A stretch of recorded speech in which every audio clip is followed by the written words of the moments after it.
Magandang umaga mga kapuso, andito pa rin po tayo sa Marikina City, dito sa Marikina River at makikita po ang bakas ng kataasan ng tubig dito kahapon. Kung makita nyo po yung statwa sa aking likuran, ay halos umabot na po sa noo ng statwa.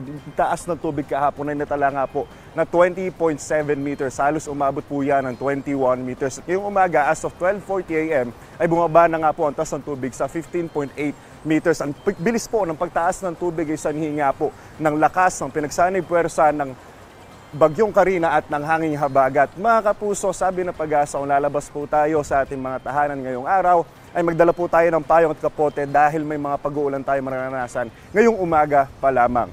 Batay sa Metro Weather, ilang lugar sa Hilaga at gitnang Luzon ang makakaranas ng intense rainfall. Katamtaman hanggang malakas na pag-ulan naman sa nalalabing bahagi ng ating bansa. Ang pang nalalabing parte ng Luzon, Visayas at Mindanao ay makakaranas sa katamtaman hanggang malakas na pag-uulan. Malaking bahagi ng Metro Manila, mga kapuso, makakaranas sa katamtamang pag-uulan sa mga susunod na oras. Ayon sa Pag-asa, ang pag-uulan na ito ay dulot pa rin ng hanging habagat na siya pa rin namang pinalakas ng Bagyong Karina. Dito naman sa Metro Manila, lalo na po sa Marikina, ibinaba na po sa unang alarma ang Marikina River na ngayon nasa mahigit 50 meters ang water level. Paalala mga kapuso, para po tayo iligtas, manatili po tayo updated para iwas perwisyo at iwas disgrasya. Ingat po tayong lahat. Ako po si Anjo Pertiera, ang inyong unang hirit weather presenter.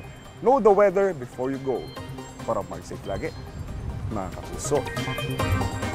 Kapuso, para laging una ka sa mga balita, bisitahin at mag-subscribe sa GMA Integrated News sa YouTube. Sa mga kapuso abroad, samahan nyo kami sa GMA Pinoy TV at sa www.gmanews.tv.